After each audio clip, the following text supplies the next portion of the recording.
We are here po sa Gindulungan. Makikilahok po tayo sa kanilang ginagawang third Linigil Festival. Linigil is a traditional Magindanaon cuisine na dito po nag-originate sa Gindulungan. Isa po siyang uri ng luto sa manok na kung saan mamaya makikita po natin kung paano piniprepare and what's the story behind and all other relevant things na pwede natin matutunan with the Linigil. Alright, eto nag-umpisa na po ang cooking contest. Nabasa ko kanina doon sa criteria for judging, hindi sila pwedeng gumamit ng ibang gamit, no, sa pagluluto ng linigil maliban dito sa kung ano yung pin-repair, ano, or nilagay sa kanilang tables. Titingnan yung kanilang originality, then their technique and their execution. Ma'am, ilan sila lahat na kasama dito? 16 po na contestants sila lahat. Okay, and they are from 11 barangays and aligned agencies, RHU, tsaka yung sa Gindulungan National High School po namin. Okay. Ma'am, yung mananalo dito, ano yung makukuha nila? Tumataginting po na malaking cash. Aba! Ilang milyon ba yan, ma'am?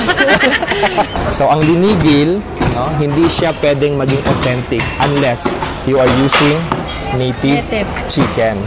Okay? Then, of course, non-nyog, kasi lalagyan ng gata, sibuyas.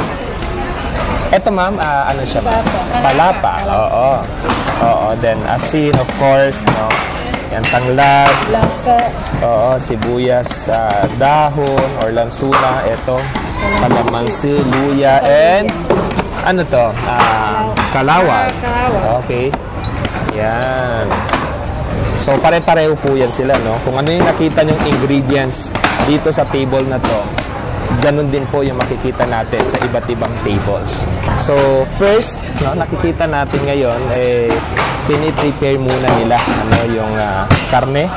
No? They are slicing the meat and of course the spices. Tapos maya-maya konti, titingnan natin yung process ng kanilang pagluluto. Gaano ka-importante, ma'am, yung mga ganitong activities? Isa ito sa mga traditional food delicacies ng Maguindanao. So, kailangan natin ito siya kasi minsan nawawala na siya sa sirkulasyon. Lalo na ngayon, nagsusulputan na po yung mga iba-ibang klaseng luto. And at least, no, makita natin, ma-witness natin ngayon the original or the authentic way of preparing linigil. Kasi maraming lumalabas ngayon na innovations. So, they are preparing na po the kalawag. Dito naman, they are preparing their luya, no? Just like the turmeric dun sa kabila. Gaano kalaki yung potential ng food tourism, no, sa ating lugar? Kasi yung food natin, hindi lang siya basta-basta food, pero nandoon makikita natin yung ating culture, tradition, at sino tayo as identity. Bangsamoro. Yes po, yung identity ng Bangsamoro. Pwede natin ipagmalaki na hindi lang sa Pilipinas, pero around the world. Matagal na kayo nagluluto ng linigil, ma'am? Matagal na. Matagal na. Since bata pa kayo. So, expert na, ma'am. Kahit nakapikit siguro kayo, ma'am, no? Alam na. Pag kumakain ba kayo, ma'am, ng linigil, alam niyo ba or na-identify niyo kung ito ay galing sa Talayan or hindi? Alam niyo, no? Paano niyo nalalaman, ma'am, na ito ay hindi galing or hindi luto ng Talayanin? Sa lasa. Lasa, iba. Oo. Sabi nga, original is always the best. Pwedeng gayahin pero hindi kayang tapat. I am with Ate Ida of Asalam Catering Services. Okay, so ito, ang ginagawa po ni ma'am ay yung meat nung native chicken. Nilagyan ng kawag. Nilagyan niya po ng kalawag, then kalamansi. Ganun pala, may kalamansi siya. Okay, para di malamsa. Okay, tapos this one, no, minimix na po niya yung nyog pati yung turmeric. Okay. And the spices dito, no, pinaghalo-halo na rin yung luya, sibuyas dahon, and the palapa. No? Eto, papunta na po tayo sa exciting na part. Ito po nag-decide kami dahil sa pagka natikman ng mga bisita ay talagang binabalik-balikan yung linigil. Iniimbitahan ko kayo na kung sakaling gusto nyong tumikim ng linigil ay magsabi lang kayo kasi ito yung niluluto for special occasion. Hindi ito natatagpuan kung saan-saan lang dito. Ano po yung iba niyong plano in the future relative to linigil? Ang gusto natin mangyari is may showcase natin yung halal na pagkaluto and of course yung organic na ano natin dito sa produkto dito sa Gindulungan. Kasi makikita mo walang mga preservative. Wala tayong makikita na yung mga artificial seasoning, di ba? So all is natural, organic, and of course yung halal production natin ng chicken and paano nililinis yung chicken para maging maayos at masarap na mainam na. Meron ba tayong nilulook forward like magkaroon ng isang establishment dito somewhere in Talayan Empire or dito sa Gindulungan na kung saan pag ako, ordinaryong mamamayan from other place, pag pumunta ako, immediately matitikman ko yung authentic na linigil? Opo, yun ang inaano natin. Kasi itong linigil kasi you need to order it. Hindi pwedeng yung lulutuin kasi madaling mapanis. So kailangan natin mag-establish na isang lugar na talagang doon ka kakain po intentionally gusto mong kumain ng linigil. Okay, so yun no, nakaka-excite yun Mayor na magkaroon ng isang sort of restaurant here that is offering authentic linigil. Opo. Maraming salamat sa pagpasyal dito sa aming 3rd Linigil Festival and 21st anniversary. Thank you. Malinis na ito dati. Okay. Sa siya. Okay. Pero ganyan talaga. Oo, nililinis talaga, no? Kasi factor yung linis ng manok. And I think nakita kong isang malaking factor dito is yung edad ng manok. Kasi hindi po pwedeng yung medyo may edad na kasi makunat na yon, no? Napansin ko sa lahat ng native chicken dito, bata yung manok. Yun, no? Ito, ulitin pa ito. Lagyan ng curry. Ay, yung kalawag namin. Lagyan ng kalawag. Tapos, banlawan at saka ibig ito. Okay. Tapos, banlawan naman ulit. Okay. Bago lagay yung mga yan. Okay. So they are very specific, no, with the cleaning of the chicken meat, which is really, really good. Ito, may sili sila. Meron kasi yung palapa ko, hindi ko nalagyan kaya wala ako. Okay. Supposed to be dyan, ilagay yan. Okay. Man din. Okay, sige. Supposedly, yung sili ay nasa palapa. But since walang sili yung palapa, kaya pwede namang separate. Okay? Nagmamatter din dito ng malaki, ma'am, no, yung production ng palapa. Kasi dito mismo galing yung palapa sa Talayan. Ay, ikaw nagluto ng palapa. Hindi pwede bilhin mo. Kasi siguro pag commercial, like yung sa palengke, iba din yung lasa naman. Kasi siyempre marami yun. Ito maliit, konti lang. Tsaka may secret. Ang secret. At hinanda na may pagmamahal. Ito, after pala siya hugasan ng turmeric and calamansi, huhugasan pa ulit ng tubig. Dalawang beses pa. Oo. So, ganun po siya kakuti trabahuin. Kaya pala, iba ang lasa pag sa Talayan. Dito, no, may napansin po ako ditong chicken liver or atay ng manok. Anong purpose ng atay, ma'am? Nakakatulong ba siya para mas maging malapot? Mas maging malapot. So instead of using cornstarch, ito yung nagiging pampalapot nila. The chicken liver. Ito, no? Minimekos-mekos na. After paghalu-haluin yung spices, and after hugasan ng 3 beses, i-mix lang po siya, no? Ng ganito. Yan. So this is the way how we are going to mix the meat. Nilagyan ng palapa. Mix na po din yung tanglad. And all other spices dyan. So ito, no, nilagay na po sa kawali. Ang next na ilalagay ay gata, no? Gata. Etong grupo, no, napansin po natin na tinanggal lahat ng balat ng manok, which is unique dito sa grupo na to. Kasi sir, cholesterol para mabawasan. Kasi dito, marami ng mantika yan sir. Tapos itong gata, may mantika na rin. Okay. Kumusta ang pag-iikot-ikot mo dito? Bukod sa alam kong gutom ka na, kagaya ko, nag-enjoy ka bang nag-iikot-ikot? Yes, Dato, kasi we learned a lot of techniques pala. No? May mga technique pala sila. No? So isa sa nakita natin, Dato, ito, tinanong ko bakit inalis yung balat. So yun pala, kasi oily na daw ito, dagdagan pa ng balat sa cholesterol. Importanteng bukod sa masarap yung kinakain natin. Safe Dapat tayo. healthy din. Yes, healthy din. Oo. Good job. Okay. So, itong grupo naman na to, Bagan po. may kanin na. Kailangan po talaga na may part ng yung linigil natin. So, Kasi hindi po kumpleto yung linigil pag walang kanin. exactly. So, ito naman yung nakita kong unique dito na may sinabay na nila yung pagluluto sa linigil with the rice na lalo akong nagutom kasi parang ang sarap ng rice niya, ma'am. Bagong kwan po, ani yan. Bagong ani. So, gusto ko nang tikman agad pero mamaya na, hindi tayo judge. Kasama tayo dito na hindi kasama sa official judges pero mga judgmental dito. Meron ba kayong pambato dito? Meron. Gaano kayo kasigurado na mananalo sila, sir? 101. Let's see. Kailan kami lahat panalo? Ano, chef, meron ka na bang sa tingin mo ay nananaig or lamang among the participants? Sa misimpla at saka dun sa cooking technique, meron na, pero tinitingnan pa natin yung iba. Okay. Katulad dito si Gindulungan, maganda yung klase ng pagmimisimpla, yung preparation. So, very specific yung mga ginagamit and ingredients, which is I like it.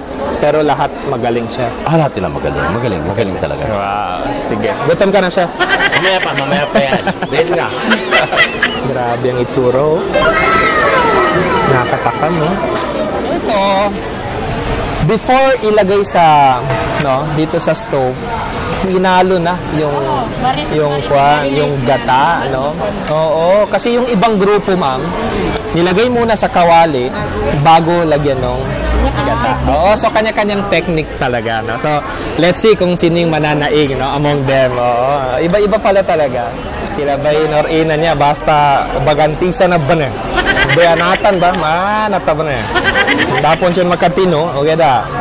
Ready. Di ka na umambo, padzigyan, tego na padzigyan siya, pinakamasarap. Ito na po yung chicken liver na dudurugin.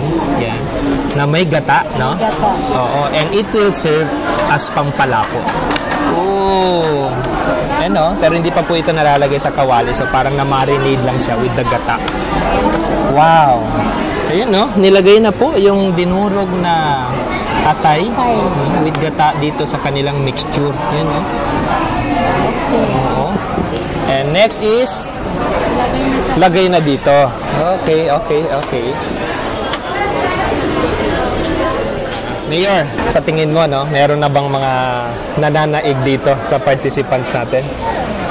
Mahirap magsabi ng halos sa tingin ko masarap lahat, nakakagutom na pero nagbe-base kasi tayo sa maraming factors. Okay. So hopefully by mamaya matitikman natin at makikita natin yung output nung kanilang pagluluto. And yun, Mayor, ako sa pag-iikot-ikot ko dito, bukod sa sobrang gutom na ako right now dahil puro masasarap to, parang ang takeaway ko dito is it really takes time to learn the authentic way process of preparing linigil. Hindi siya ganun kadali.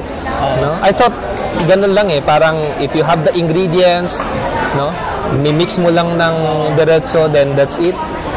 Hindi ganun na. Kasi yung traditional way niya, yung pagiging authentic niya, naghahalo yung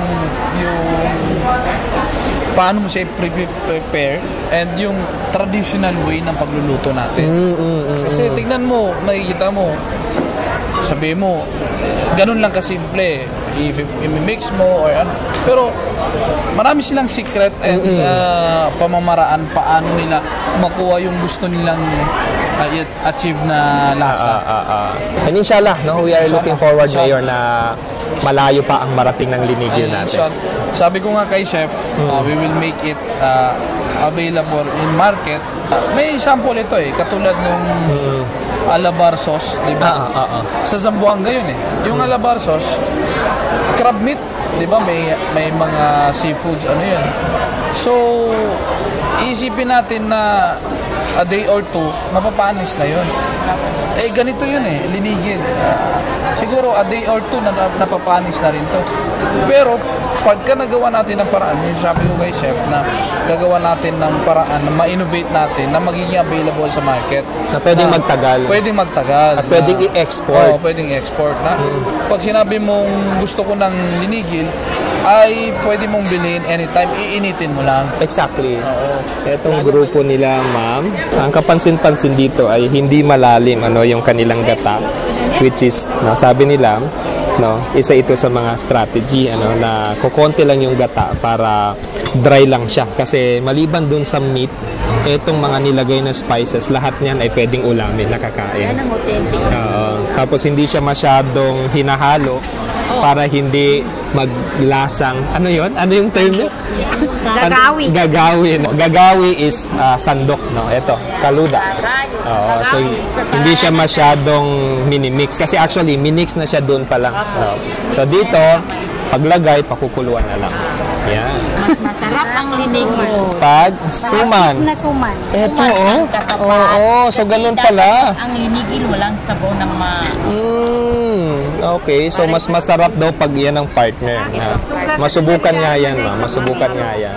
Tingnan niyo po ito, masabaw siya. Magkakaiba-iba talaga. Shinare sa akin ni Sir na doon pa pala sa pagpe-prepare ng karning manok, meron pang mga techniques doon, Sir, no? Like, actually, sabi sa Maguindanon is labonan.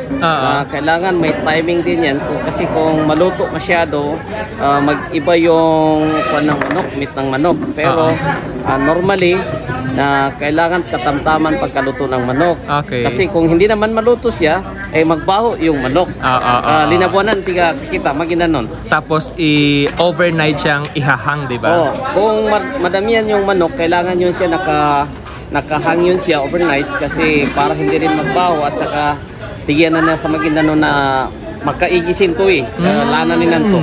Okay. So imagine that doon pa lang sa preparation ng karne, napakakuti na, no? That's why no doubt na ang linigil ay talagang pang world class ang lasa.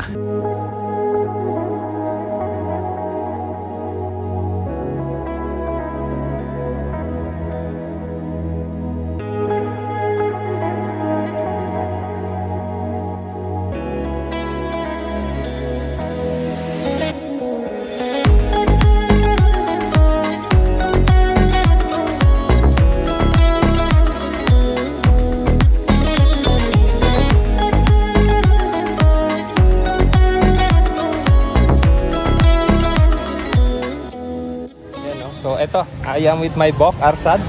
Yes. Taga dito sa Gindulungan. And finally, matitikman ko na yung kanyang linigil. Kasi matagal na niya akong iniimbita. Pero hindi tayo nakakapunta. So ito, papunta kami sa bahay niya at kagabi pin-repair na po niya yung mga lulutuing linigil ngayon para sa lunch. Pero eto, before that, bukod pala dun sa mga niluto sa contest, nagluto rin sila dito ng maramihang linigil, para naman sa mga bisita. Kasi I think magkakaroon ng boodle fight dito mamaya-maya.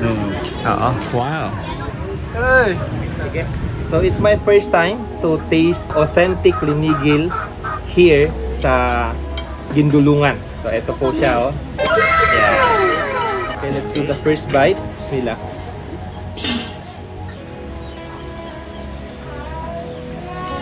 Malitiyak. Malitiyak. No doubt na kailangan siyang ipakilala at ipagmalaki sa buong mundo kasi super sarap niya, super malinamnam. So kailangan may rice. Bok, yes. Teka, kain tayo. Okay, so second round po natin to ng linigil nila. Sinasamantala natin habang nandito pa tayo. Look at the texture po. Talagang para siyang hinimay-himay ng sadya. Yan, Yan. Bismillah. Ako, ang takeaway ko po dito, more than yung mga very detailed na proseso, ay yung bang niluluto nila na may pagmamahal at merong kasamang pride na ito yung identity namin, kailangan nyo itong matikman, kailangan nyo itong makita, kailangan nyo itong ma-experience. Ako, I am very happy to be part of this event at hindi po ako nagkamali na talagang sadyahin itong event na to, no? Just to cover, no? Just to feature this one. At sana po ay may natutunan kayo, sana po ay nag-enjoy kayo, and I hope na kayo din ay matikman nyo first hand, no? Personally, etong pinagmamalaki ng Kalayaan Empire or ng Gindulungan, no? Ito pong kanilang linigil na native chicken. For our Best Preparation 2024 and Judges Choice Award goes to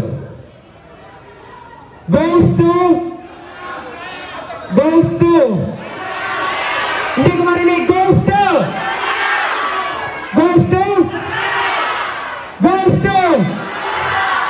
our Judges Choice Award 2024 and Best Preparation 2024 goes to Barangay